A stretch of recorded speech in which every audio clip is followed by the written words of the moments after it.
new runway at Heathrow. It's a plan the government now supports. The decision we've reached today is so important to set our country on a course to even greater prosperity for future generations. And the airport believes it will be built. It's a great day for the whole country. The Prime Minister has taken great leadership. But some Londoners are still saying no. No one's given up, not a hope. And they're now being joined by new recruits. Some have never protested before. As a group of people, we've just got to fight and fight and fight.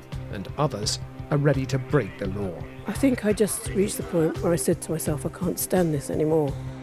This is the story of some of the people who are new to this cause, who are now prepared to do whatever it takes to stop a third runway.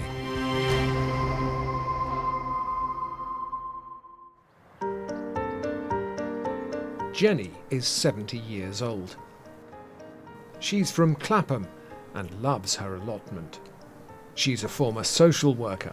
I worked with young people with all sorts of problems, lots of abuse, both physical, mental, sexual. I've been very well behaved for the majority of my life. But she's now changing and says it's all because of the plan to expand Heathrow Airport. All I can think of is this is just going to be a nightmare. It's not just the planes, it's also all the transport that goes to that airport. I think I just reached the point where I said to myself, I can't stand this anymore. I've got to do something. Jill is another person whose attitude to protest has changed as she faces losing her home. This will be in the middle of the runway, so planes will be landing through my lounge here. She's a former NHS manager, and her bungalow in Harmondsworth Village was meant to be the perfect place for retirement. This will be concrete. This lovely bungalow will be concrete. It's heartbreaking. Now she's ready to fight as well. I haven't ever been on any demonstrations before, but I've changed my mind about that now because no one seems to listen. So the voice has to be louder. The voices have to get louder and louder and louder. Jill's first step is to board a bus that's going to the airport for a demonstration. I've never done this before and I'm feeling quite anxious about it actually. And on this same day, Jenny is getting involved as well. But she wants to go even further. I'm just some sort of silly old woman. I don't care. Jill reaches the airport and joins in with a peaceful but noisy protest. Less than a mile away, Jenny has met up with experienced activists who are making their final plans. She could face arrest if she joins in, and she's getting nervous. It's like being in love when you've got this kind of, sort of stop in your heart every now and then. The activists teach her the techniques they use to chain themselves together, creating an obstacle that will block a road. I've got the hang of it, yeah. But has she? We're about to find out. Why are there so many police around, I wonder? Can we move this way, please? Oh. Can we move? As Jill's demonstration winds down, Jenny is just getting started, looking for a road to block. Yeah, we can. But the police spot her. Please, just leave me alone. I don't want you to go back and jump onto the road again. Unlike others, she can't outrun the police. An ambulance. Oh dear. Her training has come to nothing. I feel really frustrated because you build yourself up to something, and you want to be successful. Jenny may have had a frustrating day, but others made their point. 15 people were arrested for blocking roads.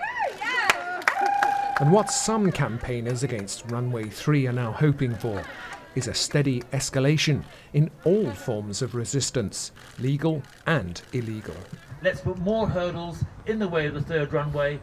We did that last time, 10 years ago, and we won. It seems to me there's no reason why collectively we can't win again.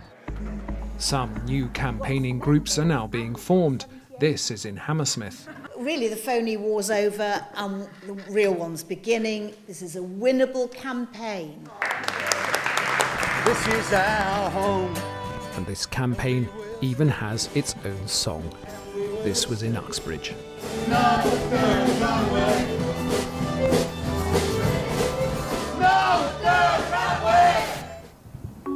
But other people think this is a battle that's already been lost.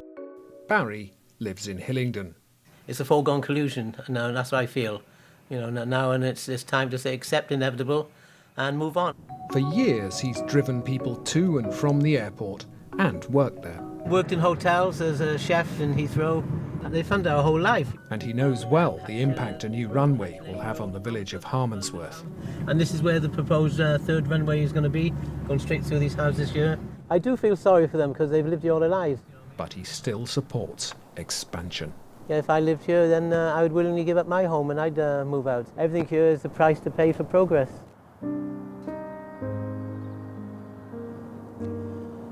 Yes, it is a lovely village.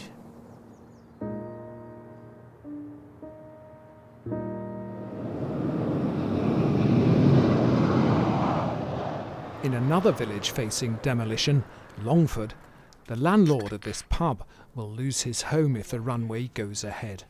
Well, we're going to be knocked down by the runway shortly. But he still supports it. The runway will expand the size of Heathrow, and my children and their children will have financial security, really, with jobs around the area of Heathrow. Along with others who lose their property, Cliff will be paid an unblighted market value plus 25%. And what do you say to the people who are continuing to fight? Think in a different way.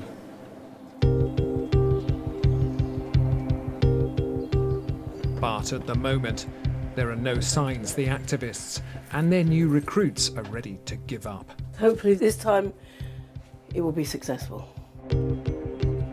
3 months after Jenny's failure to block a road and get arrested, she's trying again. I'm actually starting to feel happy and a little bit excited. She joins a convoy of vehicles, and the target is as expected. Yes, we're heading for Heathrow. We don't know what's about to happen, but because it could be illegal, we swap cars and follow, filming at a distance. As the cars drive through the road tunnel that leads to Terminals 2 and 3, they slow down and stop. Jenny gets out and puts up a banner saying, "No new runways," and then locks herself inside the car using the technique that she's been taught. I'm locking on. I'm locking on. Armed police arrive within 2.5 minutes, but by then, traffic has backed up. The tunnel was blocked for 3 hours, causing miles of tailbacks and delays. You're 70 years old and you will now have a criminal record. What do you think about that? Do you really want to know what I think? Bring it on. What do you mean? Bring it on. I'll have a criminal record. I don't care. I mean, I'll continue to fight. You'll break the law again? Yes. Heathrow may be confident it can deliver Runway 3, but the battle over London's skies is not over yet.